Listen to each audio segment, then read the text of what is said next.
Hi there, John Wilkinson again, and History Made Easier again. And this is the second video on Mao's 100 Flowers campaign. And this one is going to look at what the campaign opened up, the can of worms, the Pandora's box that opened up as a result of Mao's encouragement to criticise. And it's going to look at Mao's and the Chinese Communist Party's response to those criticisms.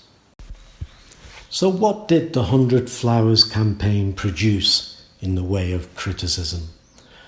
One criticism was the manner in which the party treated intellectuals, lauding them when they were needed, treating them like dog shit, as one criticism said, when it suited.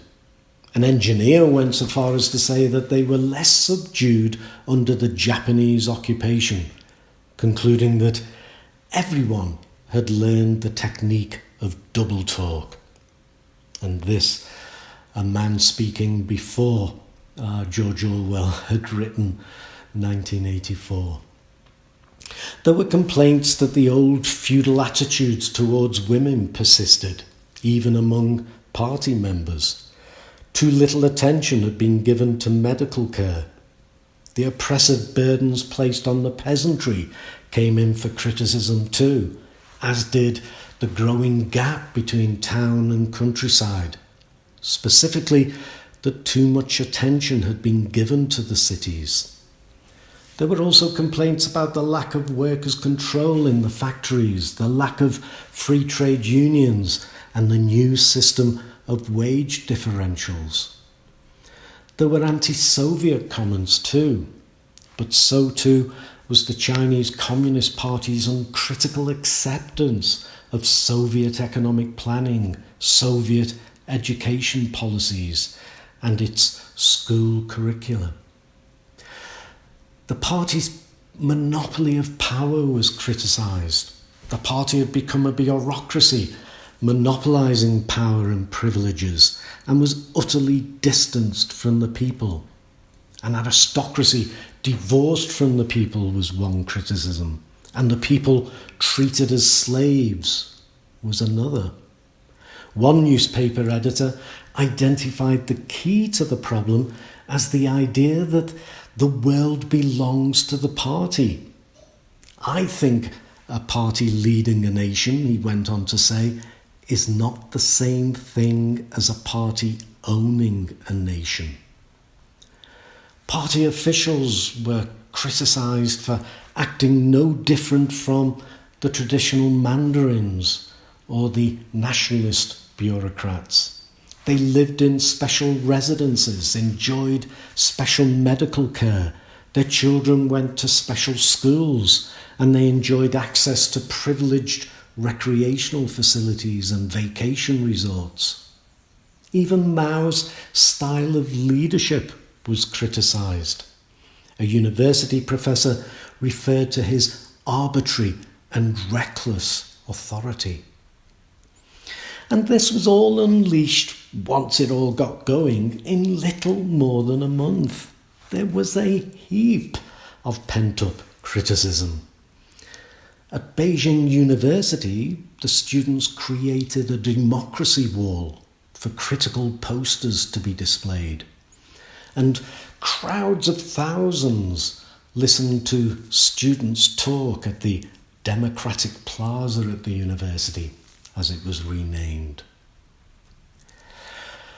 The last thing to consider then is how things turned out. The short answer is good for Mao, less so for the intellectuals and for his rivals in the party. In early June 1957, Mao, now leading the party's reaction, first used the state newspaper, the People's Daily, to accuse critics of using the campaign to overthrow the Communist Party and the working class and to topple the great cause of socialism. So the 100 Flowers was turned on its head. It was no longer about cultivating blooming flowers, but cutting out those poisonous weeds. It turned into another rectification campaign on the intelligentsia, like the campaign Mao had instigated in Yan'an after the Long March. And in a series of addresses and articles, Mao rounded on his critics.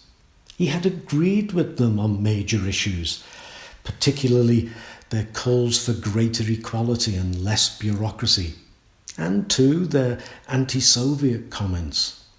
Nevertheless, they were now accused of abusing their freedom and were labelled counter-revolutionaries, enemies of socialism, or rightists. In one article, he accused them of seeking to overthrow the Communist Party, toppling the great cause of socialism, and in the process resubjugating the Chinese people to the reactionary rule of imperialism and its running dogs. To justify this reversal of the movement, a revised version of Mao's On the Correct Handling of Contradictions Among the People, the title of a speech he gave at the beginning of the campaign, was published. It included certain conditions, including criteria to distinguish between what was acceptable criticism and what was not. Criteria so vague as to be interpreted any way the party wanted it to be interpreted. The way in which the campaign was suppressed left nobody in doubt that the Communist Party monopolised power, that there was no sense of democracy built into the system, no sense of freedom, and certainly no sense of freedom of speech. The intellectuals had finally learnt their lesson. They would never again trust Mao or the Communist Party. But what of Mao and the party? Mao used the momentum of the campaign against the rightists of the intelligentsia, and he turned it into a purge against rightists in the party. Urban party officials and members were sent to the countryside to work with the peasants. By the time the purge was over in 1958, more than 1 million party members had either been reprimanded, put on probation, or else expelled. Mao had regained full control of the party. What was even more significant for China, however, was that Mao's socio-economic plans were also back on track. In effect, this meant the second 5-year plan proposed by the party was scrapped, and Mao's much more radical plan, the Great Leap Forward, would see fruition. Why did it end the way it did? To answer the question, we can usefully return to the earlier suggestions so as to just why Mao pursued the campaign in the first place. Though, as one historian, Morris Meisner, wisely puts it, this can be applied elsewhere in Mao's China. Motivations are difficult to read, and the passage of time has not made the task easier. The 100 Flowers still defines an entirely satisfactory explanation. So, historians who claim to know things for sure, don't trust them. What about the Machiavellian plot thesis? Did Mao always intend to lure the remaining rightists amongst the intelligentsia into a trap? Well, that is certainly what it became. A People's Daily editorial in July 1957 suggested this was the case, though the paper was the mouthpiece of the party. Liu Shaoqi made the same point in May 1958 when he talked of allowing poisonous weeds to grow in order to root them out. But this would be seen as merely serving the need to present the party as infallible, always united, always on the right course, whereas there is strong evidence of a decidedly disunited party. So, if the party was disunited, or at least stood opposed to Mao, why did Mao pursue the campaign and end it in the way he did? Although he certainly reacted angrily to Khrushchev's denunciation of Stalin and would most certainly have responded to the events in Eastern Europe in some way, he had already raised the notion of the 100 Flowers before Khrushchev's speech. So if the campaign was not a response to events elsewhere, it is unlikely that it would have ended the way it did either. The weight of evidence, including Mao's long-held belief in populism and voluntarism, the ideas, the will and the actions of the people, and to his belief in the dialectic, contradictions or opposing forces, seems to point to some combination of his concerns about the growing bureaucracy, the need to incorporate the intelligentsia into the socialist revolution more wholeheartedly, and in the process correct the party. Philip Short, in his biography of Mao, feels that the political tragedy of the 100 Flowers campaign was that Mao, though he did mistrust them, genuinely wanted the intellectuals to contribute to the revolution.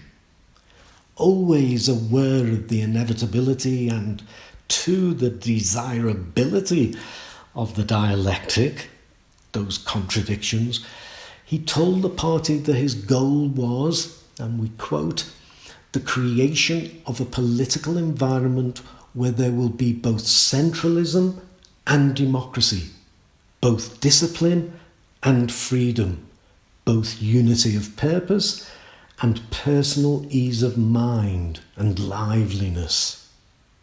Contradictions indeed.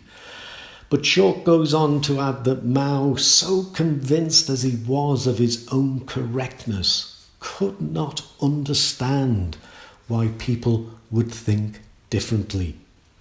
So it could be reasonably concluded that it was the shock of the people's criticisms that led to the reversal of the campaign and a focus on the poisonous weeds. The relative mildness of the retributions too points to this conclusion.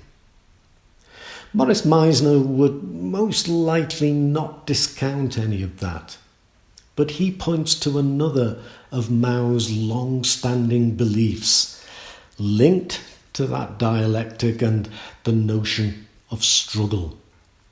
On correct handling, that speech he made that was revised after the criticisms got out of hand, he referred to the notion of struggle.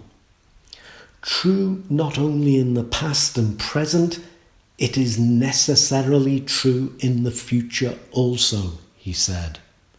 Going on to say, what is correct always develops in the course of struggle with what is wrong.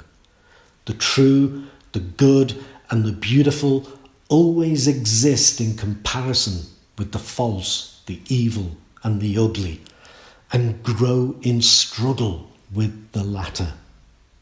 So for Marxist ideas to grow and flourish, they needed to be confronted with other incorrect ideas. Mao felt that contradictions would exist even in a socialist society. Yet, he still stressed the need for discipline and for centralism. So, contradictions are good, but contradictions can only be allowed to go so far. Why did it happen and why did it end the way it did? It's tempting to conclude that from start to finish, Mao simply got it wrong. And it wasn't to be the last time either. There would be the Great Leap Forward and there would be the Cultural Revolution. So there we are, 2 videos now on Mao's 100 Flowers campaign. I hope they've added a lot to your understanding of how Mao manoeuvred his party and his country to make sure that he stayed in power and to make sure that the direction of the communist revolution in China went the direction that Mao wanted it to go. So, as always, I thank you for listening. And as always, I will say, do check out my History Made Easier website. Cheers.